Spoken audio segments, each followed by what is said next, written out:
right, we'll have a few latecomers coming in here, but that's all right. Coffee line might have gotten a little long. I'm almost ready to wrap up the significant event at Mount Sinai. You could probably imagine on the next test there might be a few things coming out of this discussion. But here's what I want to say now. How revolutionary the document was, the Ten Commandments, coming off the mountain for Moses and the people. How revolutionary was this document of grace? I'm calling it a document. But it's the first 10 Davarim, the first 10 words of the covenant agreement, the arrangement, the definition of Israel and what they're supposed to, the beginning of what they're supposed to do and how they're expressing this relationship. We have Exodus 20. After the 10 Commandments are delivered, Moses says to the people, "Do not be afraid," not that kind of fear, "for God has come in order to test you." There's that idea of testing. And in order that the fear of him may remain with you so that you may not sin. So there's an interesting theological focus there. So that the same way that we see testing and fear, or the fear of God, connected. We saw that with Abraham and in Genesis 22. After Abraham was tested, the Lord tested him. We saw that implicitly with Joseph. Joseph's declaration, "I am one who fears the Lord," came out of his, I argue, implicit testing while he's in Egypt. And then we saw how Joseph's turning that around and continuing to test the sons of Jacob, trying to produce in them the desired outcome. So it's the same kind of thing. Coming off Mount Sinai, there's this growing expectation. As Israel begins to put feet to what they've been given with a whole heart, full allegiance to the Lord. So this is going to be the fear of the Lord expressed. The fear of the Lord, think of it as a kind of an orientation of one's heart before God. An orientation of one's heart. So not scaredy cat fear, but fear, you think of it, sometimes it's translated to honor the Lord, to fear the Lord. That's kind of a parallel idea, but I think of it as a general orientation.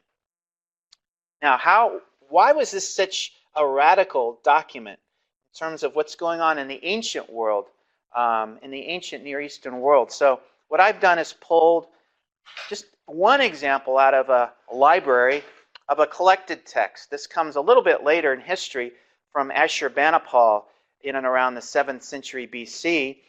But it's interesting. It represents a song, a good Bob Dylan song of the day, and it's articulating the common experience of the average person in that time. So I'll just read it just a little bit. I just want you to hear the angst of this song. "Lord, O Lord, my transgressions are many, great are my sins." Here's somebody in the ancient world that's recognizing that they're a sinful person. "Oh my God, my transgressions are great, many are my sins." He's a little bit confused now. Anybody up there that'll listen? "Oh my Goddess, oh God, who I know or do not know, my transgressions are many, great are my sins. Oh my Goddess, whom I know or do not know, my transgressions are great, many are my sins. The transgression which I've committed, indeed I don't even know. The sin which I've done, indeed I don't know. The forbidden thing which I have eaten, indeed I don't know. The prohibited place on which I've set foot, indeed I don't know. Please explain, someone. Define for me sin, so I know exactly what it is and what it looks like." So he goes on. "The God whom I know or do not know has oppressed me. The Goddess whom I know or do not know has placed suffering on me. Although I'm constantly looking for help, no one takes me by the hand." You see the struggle here? "When I weep, they do not come to my side. May the fury of my Lord's heart be quieted toward me. I know I've offended someone," the ancient songwriter says, "but I haven't the foggiest idea what to do about it. May the Goddess whom is not known be quieted toward me." I want to do something to appease the God somehow. Please tell me what to do. "May the Goddess whom in ignorance I've eaten the forbidden of my God, in ignorance I've set foot on that prohibited place," and it goes on. "I utter laments. No one hears me. I'm troubled. I'm overwhelmed. I cannot see. Oh my God, merciful one, I address to thee the prayer ever inclined to me. I kiss the feet of my Goddess. I crawl before thee." Then there's some corruption in the text. How long, O my God, as whom I know or do not know, will you be hostile? Will your hostile heart be quieted? Man is dumb. He knows nothing. Mankind, everyone that exists, what does he know whether he is committing sin or doing good? He does not even know. I'm waiting to hear from my God. Up there, listen, I know you're there. Just let me know what I'm supposed to do. He's plunged into the waters of a swamp. Take him by the hand. The sin which I have done, turn into goodness. It goes on. The transgression which I've committed, let the wind carry away. May my many misdeeds strip off like a garment. Oh my God, my transgressions are 7 times 7. Remove them, please. There's this pleading out, this cry for help. And what's revolutionary about Israel, coming off of Mount Sinai, they know, and eventually they will know fully they will know fully what to do with sin and how sin is defined, and they'll know how to deal with sin. So they're not ever in a situation to sing a song like this, right? Like the ancients of the ancient world. So it was a radical document. For the first time in history, a people know specifically, with great detail, what to do and how to deal with sin, and how to properly respond to their God. So this was revolutionary in its day. That's why Israel was supposed to be the showcase of the watching world. Nations around in this kind of confusion, at least they'd hear about Israel. That's that nation that knows how to properly respond to their God. And look at how they're being blessed. There's a noticeable difference about how they live their lives, how they treat their kids, husbands and wives, loving each other, how they manage their household, the economic way that they deal with the people who go trading with them. They're always fair. They're always generous. In fact, the poor and the needy in their community, they actually help and assist. And the widows and the orphans in their community. We know what we do to our orphans and widows, but over there, Israel, no, they're treated and provided for and cared for and taken in, and all of these radical things that were not very common in that day. So the nature of the covenants, we'll just spend a little time talking about the fact that we have a Sinai covenant to compare with other covenants that we've talked about. So the Abrahamic covenant that we saw back in the beginning of back in Genesis chapter 12 and 15 and 17. So these covenants are kind of like follow the bouncing ball. We saw how the Abrahamic covenant was woven through and reaffirmed to the patriarchs, right? Now we have another covenant introduced. Time has passed, 400 years. Now we're at Mount Sinai. We have this covenant. So what scholars will do is compare and contrast between the kind of covenant that we see with Abraham and the kind of covenant that we see here at Mount Sinai with Moses. So the two basic kinds, we've probably talked about this before, but these are covenant agreements that were common in the ancient world. The one on the left, your left, is called the grant, land grant, covenant arrangement or agreement.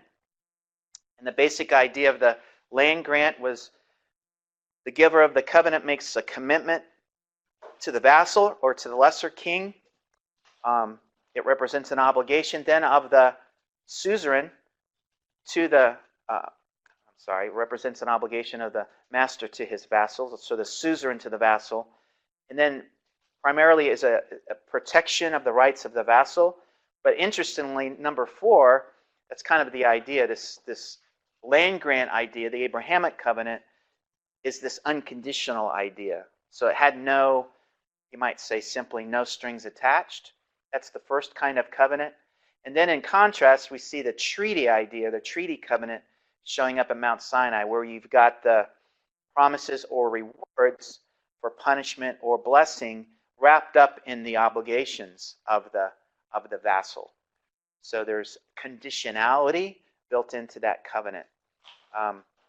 So that's the contrast that we see between the two. And scholars make a big deal about this, and there's a lot of articles that we can read and talk about it. But the Abrahamic covenant we see, and there's just different elements of it. The idea that we saw back in chapter 12, but it's as it's reaffirmed throughout Scripture, as we saw in the patriarchal history, Genesis 26 and 28, and on down through, the idea there. The idea of the promise of land, the Abrahamic covenant, the unconditional covenant. So just around the corner here, after we leave the book of Deuteronomy and the Pentateuch ends, we're going to have the fulfillment of the land promise. The idea of the seed or the multiplication, that through Abraham would emerge a great nation.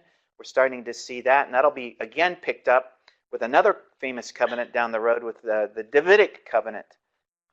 Specifically, one from the seed who would become the ruler, the eternal ruler and future king. And then the blessing, in other words, through Israel, they would become a conduit of blessing to the nations. So we'll have to wait for that one to take place. So that's the land grant. This unconditionality. All of these are promised. You might say no strings attached. But let's look again at the Abrahamic covenant, particularly because some scholars have shown that even it has some aspects of conditionality. We don't want to maybe have such a strong line drawn in the sand. So here and highlighted in red, I've got some of the things that scholars have pointed out. The idea, well, Abraham, was promised all of these things unconditionally, but still on the back of the fact that he had to go and respond. That's a condition. So the idea of going in response to that, he demonstrates his obedience when he went, and that's what we read in chapter 12, Genesis 12:4.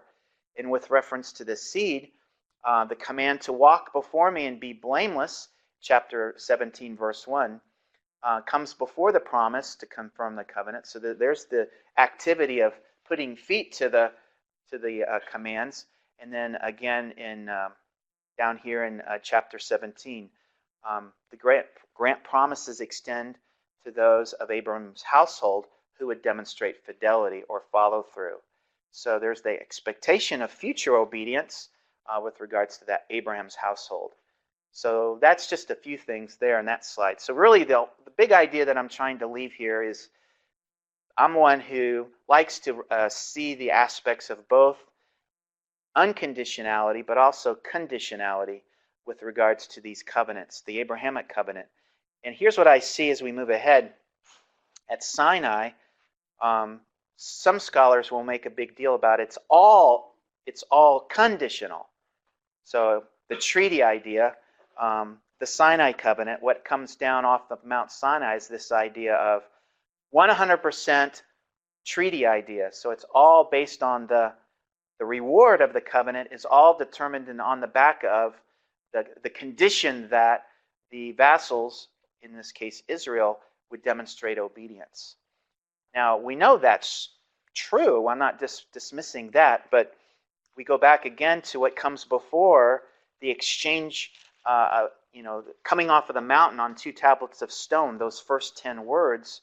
If we go back to Exodus 19 and remind ourselves one more time, we see in verse 4 a statement of God's salvation activity. This idea in verse 4, the fact that God is saving his people here, this is an unconditional activity on the Lord's part. So this is something that the Lord has done before they even get to the 10 words of covenant agreement. So that's an unconditional activity. Verse 5, what's interesting there, if you will indeed obey my voice and keep my covenant. So verse 5 refers to a covenant, and some scholars have pointed out, well, what covenant is being referred to there? We're not fully done with the Sinai covenant, so it has to be a covenant before.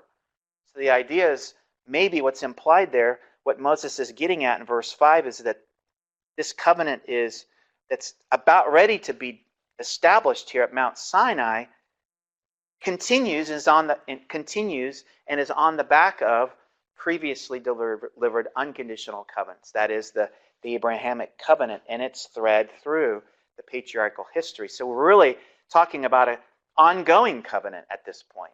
So on the back of the Abrahamic covenant, what we have at Mount Sinai is just one more covenant that's just an expression and an expansion of what we've already seen. So there's that unconditional idea brought into it. of course, the Segullah declaration there in verse 5. And here's what I'm arguing with this particular idea in verse 5. So to be declared the Lord's Segullah, his own special possession, there in verse 5, it's a fact of choice, God's choice, unconditional choice, but there's also implications of that choice. So Israel is the vassal of the sovereign king. That's unconditional, but it's going to have implications for what I'm trying to say here, future expression or fidelity or obedience. So really the declaration is made, but with the expectation of the demonstration of the reality of that declaration, right? So there's where we kind of have kind of the both and idea spelled out. And that parallels with the second part. To be a kingdom of priests and a holy nation.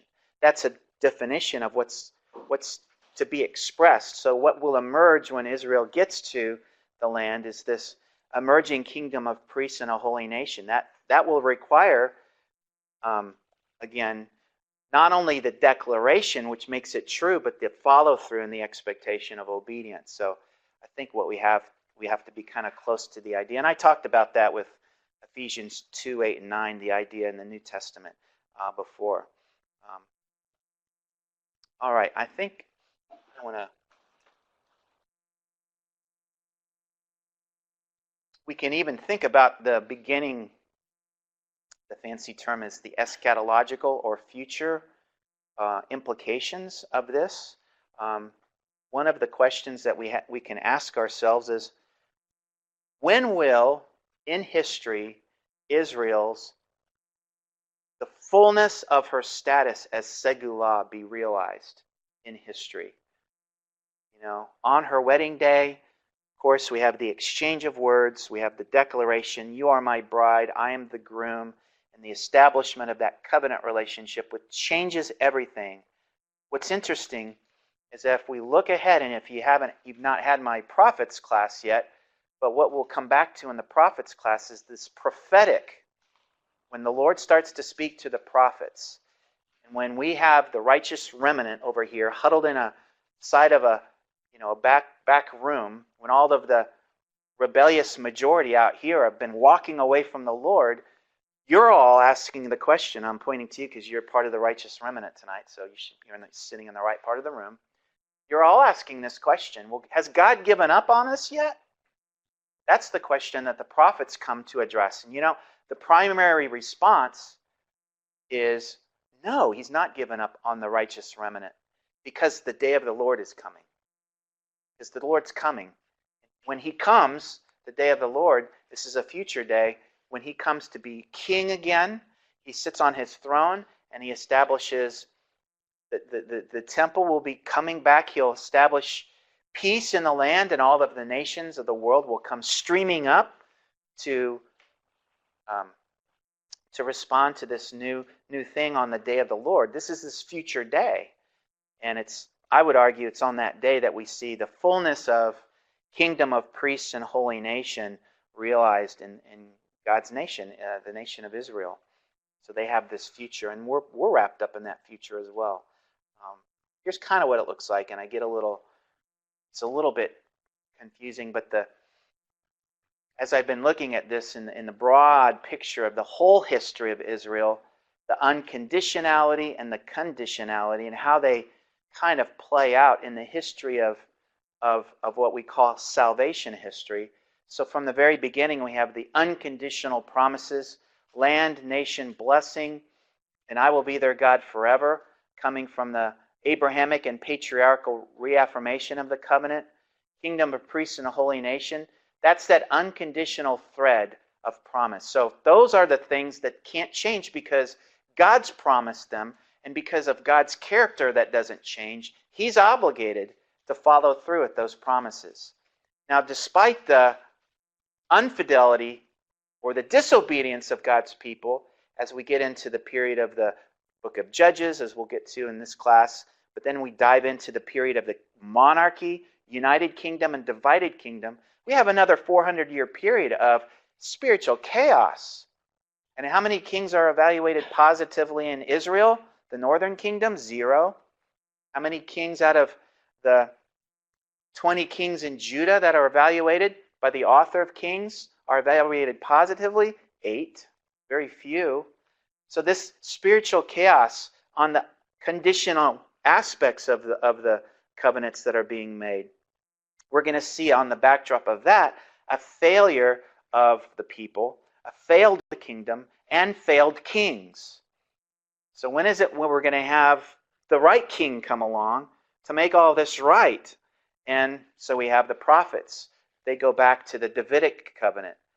The Davidic covenant we won't get into in this class, but it's going to promise to King David that through him and from his line a great name, a place and rest, and the future idea of this eternal everlasting kingdom, and from his seed one will emerge who will be king. All of those ideas wrapped up become the unconditional idea that saves the whole thing and reaffirms and connects back to the unconditional idea. And eventually we get to that future idea, the new covenant that emerges on the day of the Lord, and that's that future idea that becomes that prophetic message of hope for the faithful remnant. God's not given up on us. We come back to the unconditional promises, and eventually to the unconditional promises that God makes to King David. And that's one place that if we turn to like a prophet like Jeremiah, let's turn to Jeremiah 31. Jeremiah 31. And at pivotal places like this, prophets will hear from the Lord and speak to encourage the faithful remnant and the people of God.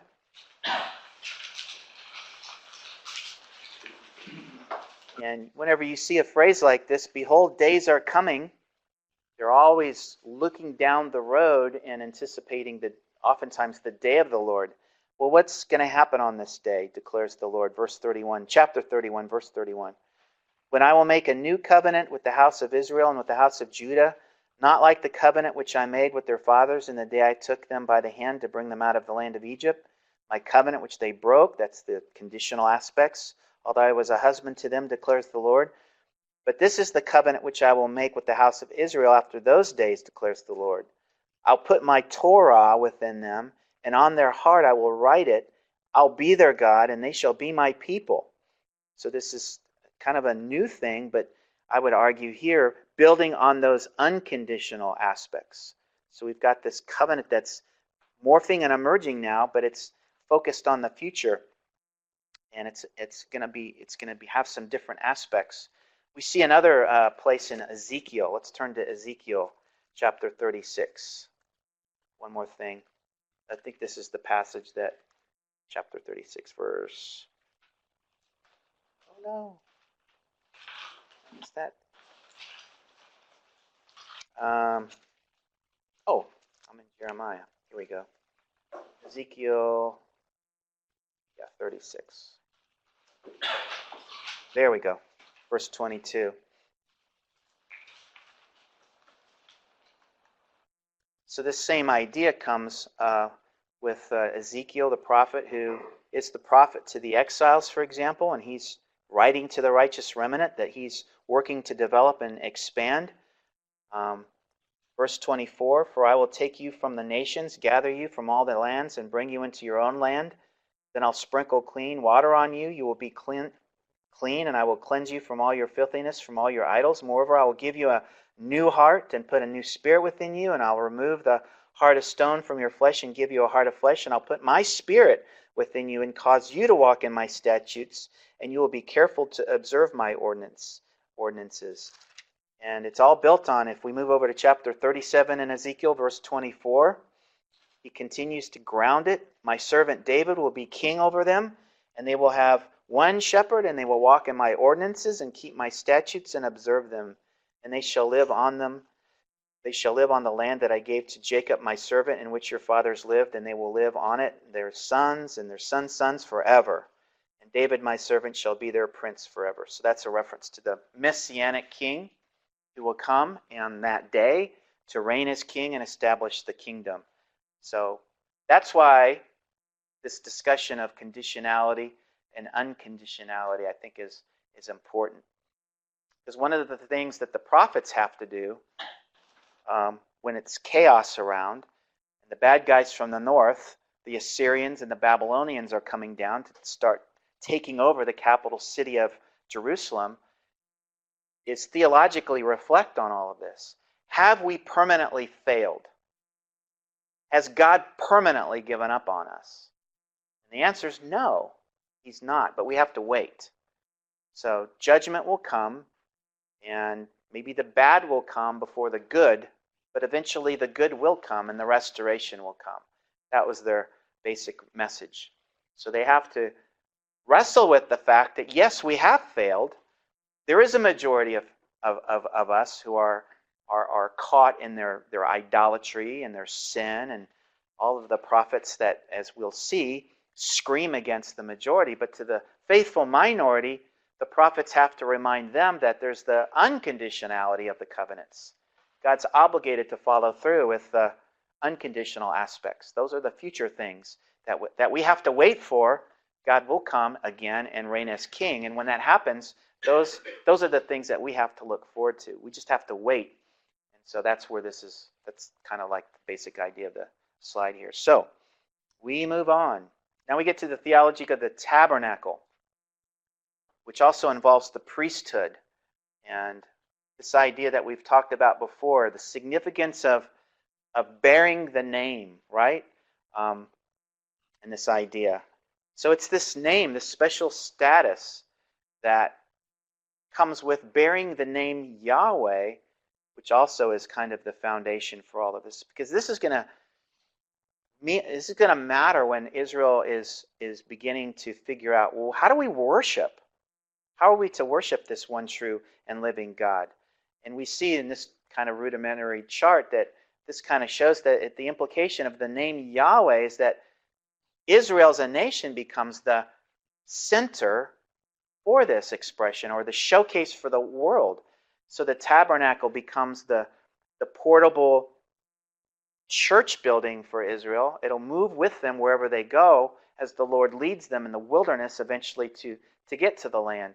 But eventually we get to the permanent location, Jerusalem, and then we get to Israel and the temple, and then fanning out from there, eventually this will have broader implications for the nations. So it's going to have far-reaching implications. Exodus 25. Let's go back and look at that again. Exodus 25, 8 and 9.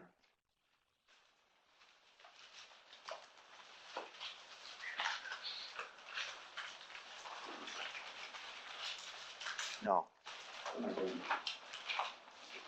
25, 8, 9. Exodus 25, 8 and 9. Go. Just a few verses here that talk about this. And let them construct a sanctuary for me, that I may dwell among them, according to all that I am going to show you, as the pattern of the tabernacle and the pattern of all of its furniture, just so you shall construct it. So here's let's just pause here for a second, because I want to change up what I've got written on the board here and draw another picture.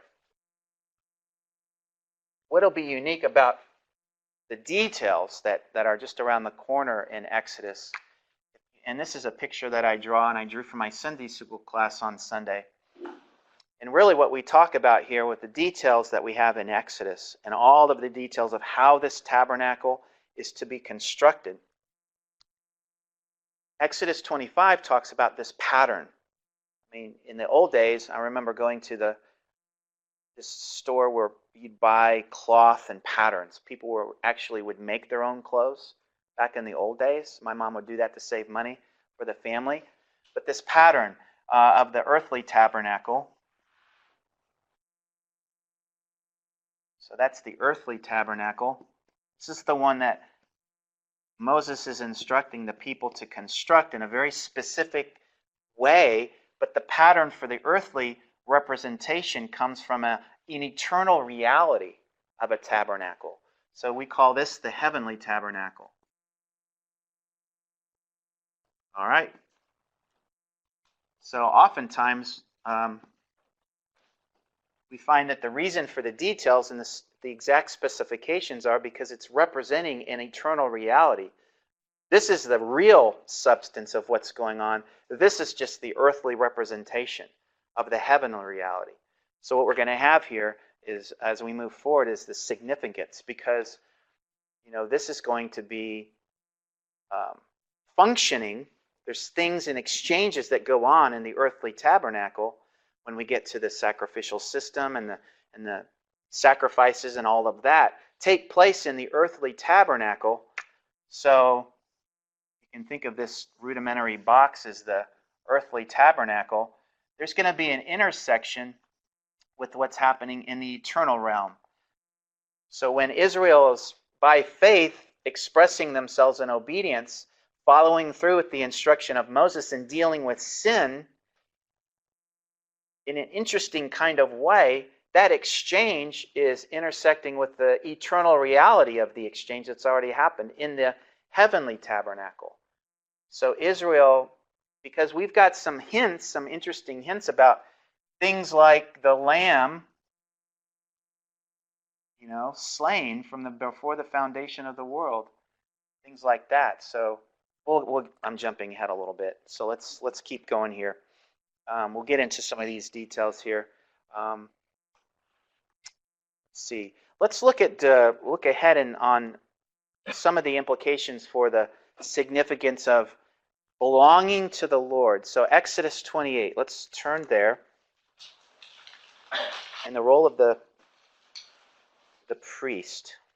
Exodus 28.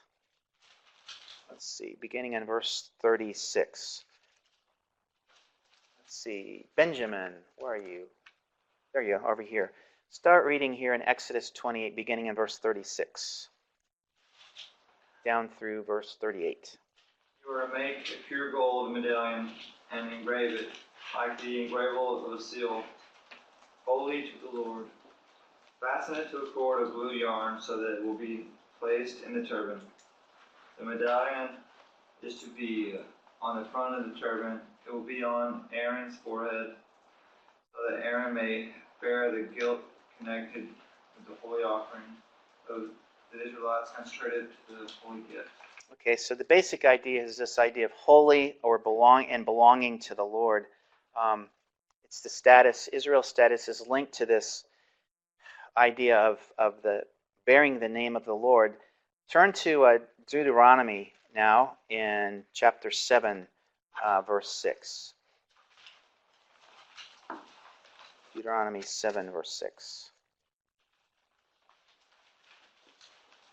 And this is a continuation of the idea of being a holy people, a kingdom of priests, and a holy nation. In chapter 7, verse 6. For you are a holy people to the Lord your God. The Lord your God has chosen you to be a people for his own special treasure status, his own possession out of all the peoples on the face of the earth. So Moses is continuing to unpack that idea.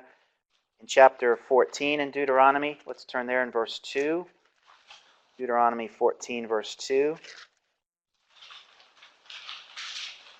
For you are a holy people to the Lord your God, and the Lord has chosen you to be a people for his own possession of all the peoples who are on the face of the earth. So that's a repetition there. Chapter 26. I want to turn there and grab that one.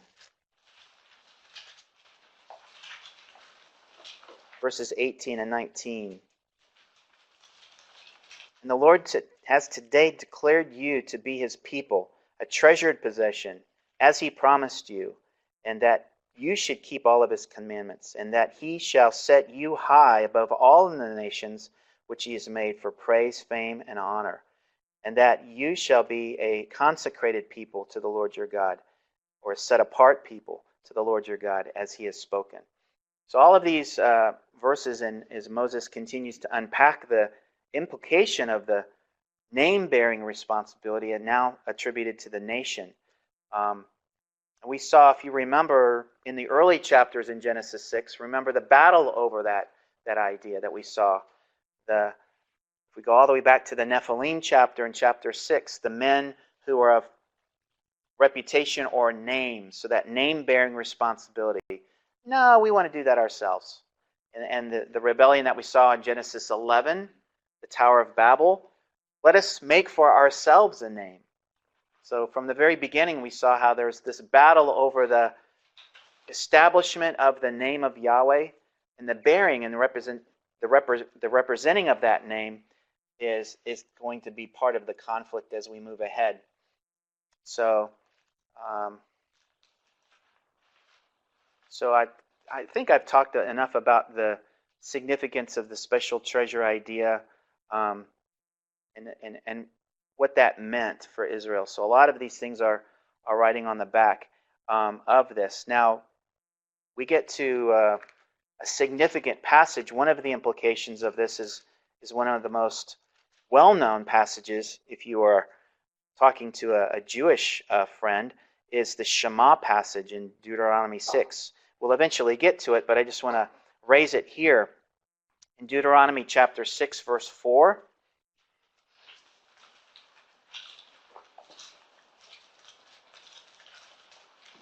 one of the implications for Israel as a nation, Moses is going to exhort the people on the plains of Moab. Chapter 6, verse 4, "Hear, O Israel." That word "hear" is the word Shema. "Shema, O Israel, the Lord is our God, the Lord is one. And you shall love the Lord your God with all your heart, with all your soul, and with all your might. And these are the words which I am commanding you today. They shall be on your heart, and you shall teach them diligently to your sons, and shall talk of them when you sit in your house, and when you walk by the way, and when you lie down, and when you rise up, and bind them as a sign on your hand, and they shall be as frontlets on your forehead, and you shall write them on the doorposts of your house and on your gates." So, you see how the implication of bearing the name Yahweh is to permeate every aspect and detail of life, all stemming from the implication that if we're talking about the one true God of the universe, "Hear, O Israel, the Lord is Hear, O Israel, the Lord is our God, the Lord alone." The singularity of one heart is linked to the fact that we've got one God. We have no distractions. There are no, there's no options but the one. So the implications of one Lord means one heart, or a singularity of heart, so that the focused allegiance that Israel was called to was to permeate every jot and tittle of how they're to live their life. And you see kind of that as kind of an overflow of the Shema passage here. But we'll get into that when we talk more about some of the details. So there are also geographical implications for the significance of the name of Yahweh. When I've talked about the idea before, is like planting the flag of Yahweh in the land of Canaan. And what's interesting, in the ancient world, names of places were often assigned to the founder or the conqueror, one person, the person who took over the land. And they would be named after the gods who would be worshipped there.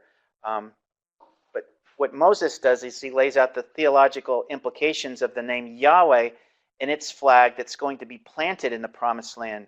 Let's turn to Deuteronomy chapter 12. And I know I'm jumping ahead a little bit to Deuteronomy. But this will have we have to get to the foundation of this name-bearing idea, significant idea as we get into the Promised Land. Chapter 12, let's look at verses 1 through 5. "These are the statutes and the judgments which you shall carefully observe in the land which the Lord your God, the God of your fathers, has given you to possess as long as you live on the earth. You shall," and this is the kind of the theology that we'll get to, and the kind of the theological backdrop for why battles will need to be fought when we get to the land. "You shall utterly destroy all the places where the nations whom you shall dispossess serve their gods on the high mountains and on the hills and under every green tree. You shall tear down their altars and smash their sacred pillars, burn their asherim with fire, and you shall cut down the engraved images of their gods and shall obliterate here's the idea, their name from that place. You shall not act like this toward Yahweh your God. But you shall seek the Lord at the place which the Lord your God shall choose from all of your tribes to establish his name there for his dwelling, and there you shall come. So this is the beginning of the central location for the establishment of the name Yahweh. And this idea comes with some pretty harsh language, but the idea of obliterating the name from their place is the necessity for the dispossessing of the idea of the paganism idea, right? The pagan gods that were worshipped in the Promised Land, their name and their reputation needs to be pushed out to make space for the name and the reputation of Yahweh to be expressed amongst his people. So Yahweh becomes the conquering king. He plants his flag. And no other king, little g God, is allowed to lay claim to that land or that people. So it's his name that also specifies ownership over both land and people. So that's what we have. Moses is going to make this emphatic in Deuteronomy. He's going to repeat this idea. The place that Yahweh your God will choose to establish his name there. Deuteronomy 12:5, verse 11 and verse 21, chapter 14, verse 23, 24, 16:2, 6:11, 26:2. It's all over the place in Deuteronomy. So this is anticipatory. They're getting the theology now and before and in advance of going to the Promised Land and the significance. All right. So all of this theology, again, is the backdrop for the construction of the tabernacle. In Exodus 25 through 31, the rest of the book of Exodus is going to offer the instructions for the construction of the tabernacle and the establishment of the priesthood. And this is going to be helpful in understanding, this is the spin-off of the idea of the special designation of Segulah, royal priesthood, and holy nation that comes from Exodus 19. Now we get into the nitty-gritty of how this is to be done and expressed. And this is going to be the design of the tabernacle. Here's an aerial view of the basic layout. Of course, it's always going to be facing east. The Holy of Holies is the central place. Well, we've got two divisions, the inner court and the outer court. The outer court's where the primary activity on the day-to-day basis was to take place, where the offerings would be brought, and under the oversight of the priests who would be serving the people, sacrifices would be brought and sin would be dealt with. So the common sacrifices. Let's see here.